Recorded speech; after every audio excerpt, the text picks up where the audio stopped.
আলোচিত content creator Iftekhar রাফসানের বাবা মোহাম্মদ জাকারিয়া এবং তার মা কাজী নুরুন্নেসা সেহেলির বিরুদ্ধে 3,15,00,000 টাকা ঋণ পরিশোধ না করার অভিযোগ উঠেছে।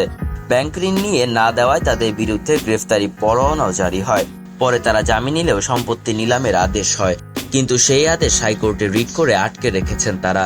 সম্প্রতি কন্টেন্ট থেকে আয় করা টাকায় মাকে অডি গাড়ি উপহার দেওয়ার দাবি করে নতুনভাবে আলোচনায় আসেন রাফসানদা ছোট ভাই।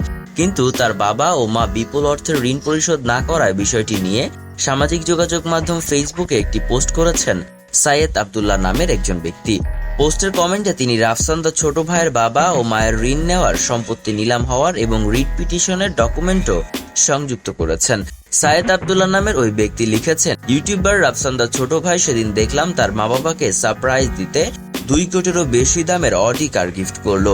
সেটা নিয়ে হুলস্থুল বেঁধে গেল, পক্ষে বিপক্ষে নানা কথা।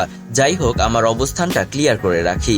রাফসান 2 কোটি কেন, সে যদি কোনো দুর্নীতি না করে 200 কোটি দিয়েও কাউকে কোনো কিছু গিফট করে তাতে আমার কোনো সমস্যা নেই। সে তার নিজের মতো করে এগিয়ে যাক, নিজের ড্রিমগুলো পূরণ করতে থাকুক, এটা দেখতে বরং ভালোই লাগে। আমার এই লেখার টার্গেট ভিন্ন অ্যাঙ্গেল থেকে। ধরেন আপনার পরিবার এই মুহূর্তে একটা ব্যাংক থেকে 3 কোটি টাকার ঋণ খেলাপি। সেই টাকা আপনার পরিবার দীর্ঘদিন ধরে পরিশোধ করছে না। ব্যাংকে লোন পেমেন্ট না করে ঝুলিয়ে রেখে অন্যান্য সব ক্ষেত্রে টাকা উড়িয়ে বেড়াচ্ছেন আপনি এবং সবাইকে দেখিয়ে বেড়াচ্ছেন সেগুলো। কেমন লাগবে সেটা? জ্যাক অ্যান্ড স্পেন্সার অ্যাক্সেসরিজ লিমিটেডের একটি গার্মেন্টস অ্যাক্সেসরিজ কোম্পানি ট্রাস্ট ব্যাংকের মিলেনিয়াম কর্পোরেট শাখা থেকে 2.5 কোটি টাকা লোন নিয়েছিল 2016 সালে। সেই কোম্পানির শতভাগ মালিক রাফসানের বাবা এবং মা। তার বাবা মোহাম্মদ জাকারিয়া ওই কোম্পানির ম্যানেজিং ডিরেক্টর এবং তার মা কাজী নুরুন্নেসা সেহেলি ওই কোম্পানির ডিরেক্টর। এখন পর্যন্ত ব্যাংকের একটি টাকাও লোন পরিশোধ করেনি তারা। সেই লোন আজ অব্দি ইন্টারেস্ট সহ বেড়ে হয়েছে 3 কোটি টাকা। ট্রাস্ট ব্যাংক, ওই কোম্পানি এবং সেটার মালিক রাফসানের বাবা মায়ের বিরুদ্ধে মামলা করেন। কোর্ট গ্রেফতারি পরোয়ানা জারি করে তাদের কোর্টে আত্মসমর্পণ করার জন্য নোটিফিকেশন জারি করেছিল জাতীয় পত্রিকায়। পত্রিকার সেই নোটিফিকেশনের ছবিও আমি দেখেছি। এরপর অভিযুক্তরা সমর্পণ করে কোর্ট থেকে জামিন নেন।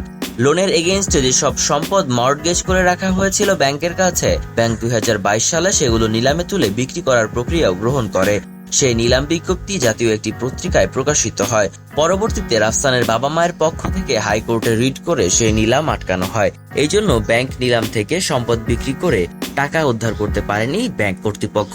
ব্যাংকে বারবার করে তার বাবা মা কমিটমেন্ট দিয়েছে লোন পরিশোধ করার, কিন্তু আজ অবধি কোনো ধরনের লোন পরিশোধ করা হয়নি। বর্তমানে এই লোনের টাকা আদায় করতে ঢাকার অর্থঋণ আদালতে মামলা বিচারাধীন রয়েছে। 2016 সালে যে লোন ছিল 2.5 কোটি টাকা, বর্তমানে ইন্টারেস্ট সহ সেই লোন দাঁড়িয়েছে 3.15 কোটি টাকা। তার মানে আজ অবধি 3.5 কোটি টাকার ঋণ খেলাপি হলো রাফসানের পরিবার।